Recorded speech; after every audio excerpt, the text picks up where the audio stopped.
Nataka tutoke hapo hivyo tuingie moja kwa moja hadi New York, Marekani, ambako kulikuwa na CSW70. Hili ni kongamano la kinadada kuweza kuongelea masuala ambayo yanahusu kinadada dunia nzima chini ya UN.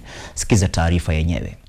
Hatimaye, baada ya takriban wiki mbili, mkutano wa 70 wa kamisheni ya hali ya wanawake duniani CSW70 inakunja jamvi hapo jana katika makao makuu ya Umoja wa Mataifa wa New York, Marekani. Maudhui yalikuwa kuendeleza haki, sheria na kuchagiza hatua kwa ajili ya wanawake na wasichana. Je, washiriki wanaondoka na nini?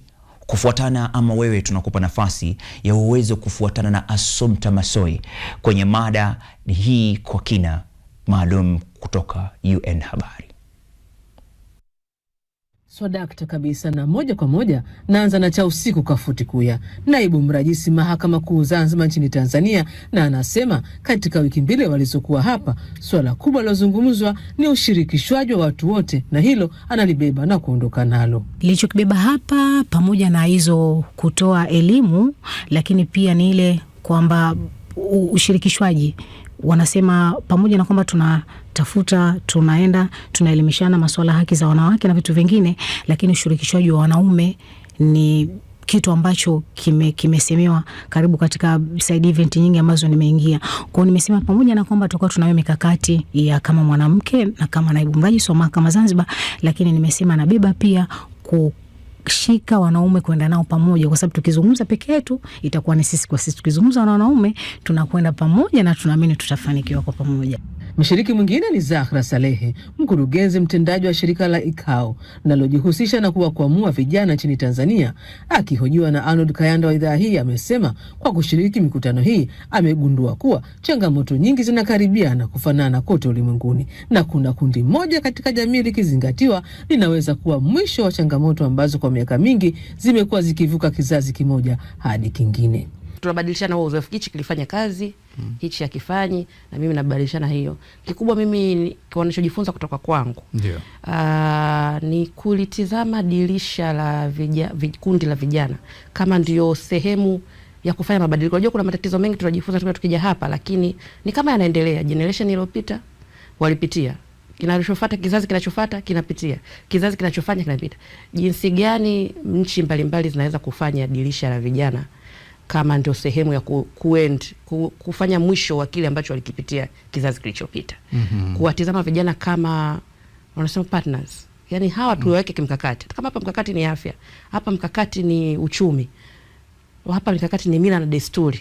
Tukiwatumia vijana, sio tu tunabadilisha, lakini inakuwa mwisho kizazi kinachofuata haki. Kwa hiyo ninajaribu kushare nao kwamba hata kama kuna mikakati mingine, kuna muda unaweza kukuta tunaongelea afya, tunaongelea malaria, na kila sehemu, kila sekta imuingize vijana kama dirisha la mkakati wa kwamba hii itaishia hapa. Kama tukisema mwaka fulani, labda tunaona tuna sera zinaishia 2030, zinaishia, haziwezi kuisha kama hakuna vijana ndani ya kile chumba. Gertrude Micheni ni mwenyekiti wa bodi ya shirika la kiraia la Jukwaa la Maendeleo ya Wanawake, Demokrasia na Haki, FODAJ, nchini Kenya. Anasema kilichomtia moyo ni kushiriki kwenye vikao na majaji na mahakimu wanawake kutoka Kenya, akisema kuwa ushirikiano huo ni mwarobaini wa vikwazo vya haki kwa mwanamke. Tunaenda kuambia wanawake wako na haki ya kusema kile kinawadhulumu, na wakituambia sasa, tumejua majaji wetu wako tayari kutusikiza. Wakileta shida zao, tutaenda kuwaambia. Tumejua kwamba hii shirika tukiungana na hawa majaji na wabunge wale wote tumekuwa nao hapa, wametuambia tukiwa na shida tukiwaambia watapeleka huko mbele. So tuko na furaha sana, hata si kwamba tumeweza kukutana na wao, tumeweza kuongea nao, na tunaamini kwamba Kajiado County haitakuwa vile ilikuwa. Nasalia na mshiriki kutoka Kenya, Elizabeth Waliuba, ambaye ni mwasisi na mkurugenzi mkuu wa shirika lisilo la kiserikali la Imarisha Usawa, linalotumia mchezo wa mpira wa kikapu kusongesha haki za wanawake na wasichana.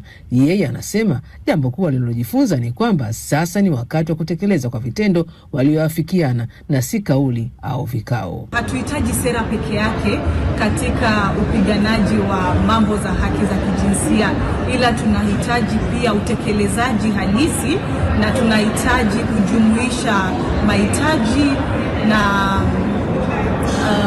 maneno ya jamii yetu, haswa ya wasichana na wanawake. Vile nimejifunza ya kwamba ama nimeona nguvu ya vijana wanapopatiwa nafasi ya kujieleza na pia kushughulikia mambo ya haki na sheria, sana sana mambo ya wasichana na wanawake. Na mimi kama Elizabeth ninatoka hapa nikijua ya kwamba ninaenda kutumia nguvu ambayo niko nayo, ninaenda kutumia uwezo ambao nimepatiwa, na pia naenda kutumia sauti yangu ili kuendeleza mambo ambayo yamezungumziwa hapa katika kikao hiki mjini New York, na pia nitumie mbinu ambazo ninatumia katika shirika langu la Imarisha Usawa kuweza kusukuma mbele mambo ambayo yamepitishwa katika kikao hiki. Kwa Dr. Tulia Ackson, rais wa muungano wa mabunge duniani IPU, akizungumza nami, amemulika mkutano alioshiriki kujadili nafasi ya mabunge kuendeleza haki za wanawake na wasichana kwa kubadili katiba, sheria na tamaduni zinazomtazama mwanamke kama mtu asiyeweza kuongoza. Kuona namna ambavyo lazima tutazame dunia kwamba nusu yake ni wanawake, lakini hawa wanawake ndio waliozaa hiyo nusu nyingine pamoja na nusu yao wenyewe. Sasa tukimtazama mwanamke kama ni mtu ambaye ana nafasi kubwa sana, hatuwezi kumuondoa kwenye uongozi. Kwa hivyo tukiwa tunajadili haya, tunatamani wanaume wajue hilo kwamba sisi kama wanawake tuko 50% ama zaidi kidogo, lakini pia sisi ndio wazazi wa ulimwengu mzima. Kwa hivyo hatutakiwi kuona tamaduni fulani zikimweka mwanamke kama mtu mnyonge ama kundi la watu wanyonge, lakini pia hatutamani kwamba mwanamke atazamwe kama mtu ambaye anatakiwa asubiri mwanaume aseme ndio yeye afanye. Kwa hivyo lazima tuanze kubadili taratibu. Hata sisi wanawake wenyewe tunajifikiria kwa namna gani? Ile habari ya kusema mwanamke anaweza akiwezeshwa na nani? Lazima tuanze kutazama kwamba kama mwanamke anaweza kuzaa dunia nzima, basi mwanamke ana uwezo wa kubeba majukumu ya kuongoza nchi.